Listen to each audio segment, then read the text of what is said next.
কঁঠাল গুটি পিটিকা বনাম। মই শুকান জলকীয়াও দিম, কেঁচা জলকীয়া দিম, লগত পিঁয়াজ, নেমু, নিমখ। এতিয়া কেনেকৈ বনাওঁ আহকচোন। আইৰণৰ কেৰাহী এটাত কঁঠাল গুটিখিনি এনেকৈ অলপ সময় ভাজি ল'ব। অকণমান নিমখ দিব, সিজিব। 15-20 মিনিট লাগিব, সিজি যাব। এনেকৈ কৰি ল'ব। এইখিনি এয়া হৈ গৈছে, সিজি গৈছে কঁঠালৰ গুটি। এতিয়া বাকলিটো গুচাব। এইখিনি মই চোলাখনত দি লৈছোঁ। তাৰ কাৰণে আপুনি এনেকৈ একবাৰ থেতালি লওক। থেতালি ল'লে বাকলিটো পটককৈ এৰাই যায়। এয়া দেখিছেনে? এইটো ধুনীয়াকৈ এৰাই গ'ল। এনেকৈ এৰুৱাই ল'ব। এনেকুৱা এৰালে একবাৰ দিব গৰমে গৰমে। এয়া দেখিছেনে? ইমান ধুনীয়াকৈ এৰালে এইটো এৰাই যাব। এনেকৈ এৰুৱাই ল'ব। শুকান জলকীয়া দুটা এনেকৈ গেছত পুৰি ল'ব।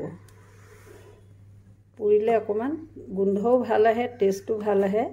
দুটা শুকান জলকীয়া এয়া পুৰিলৈ আনিলোঁ গেছত। আনি এয়া সৰু সৰুকৈ এনেকৈ কাটিবও পাৰে আপুনি, ইচ্ছা কৰিলে মোহাৰিবও পাৰে। কাটাৰ পিছত মোহাৰিলেও ভালেই হ'ব। এনেকৈ কাটি লওক সৰু সৰুকৈ। তাৰপিছত কঁঠাল গুটিৰ লগত মোহাৰি দিলেও হ'ব, কথা নাই। এয়া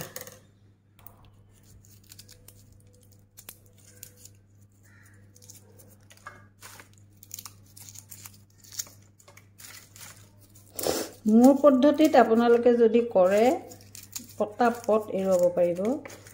আৰু এনেই কিছুমান বাকলি গুচাই ভিজাকৈ খাই, সেইটোৰ সোৱাদো ভালেই লাগে, সেইটোও বেলেগ।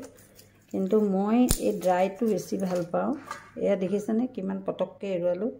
কিমানখিনি মই হাতেৰে পিটিকি দিলেও ভাঙি যায়। মই গ্ৰাইণ্ডাৰত অকণমান একবাৰ থেতালি লোৱাৰ নিচিনা গ্ৰাইণ্ড কৰিছোঁ। এয়া চাওকচোন, মই এনেকৈ গ্ৰাইণ্ড কৰি ল'লোঁ, হাফ গ্ৰাইণ্ড কৰিলোঁ। ইয়াতে মই এয়া পিঁয়াজ কাটি থৈছিলোঁ, সৰহকৈ মিহিকৈ কাটিছোঁ। পিঁয়াজ দিছোঁ, শুকান জলকীয়া কাটি লৈছিলোঁ, শুকান জলকীয়া দিলোঁ। সৰিয়হৰ তেল,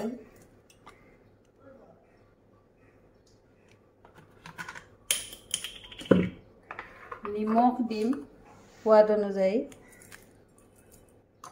যিমানখিনি দৰকাৰ। নেমু লৈছোঁ এয়া 2 পিচ, নেমু 2 পিচো দিম। এয়া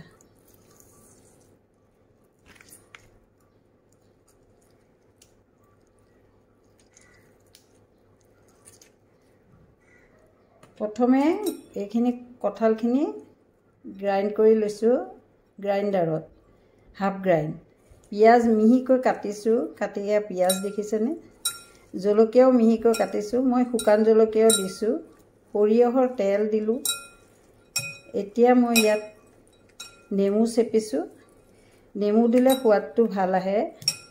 যিমানে হাতেৰে পিটিকিব সিমানেই সোৱাদ হ'ব। মই আৰু বহুত সোৱাদ।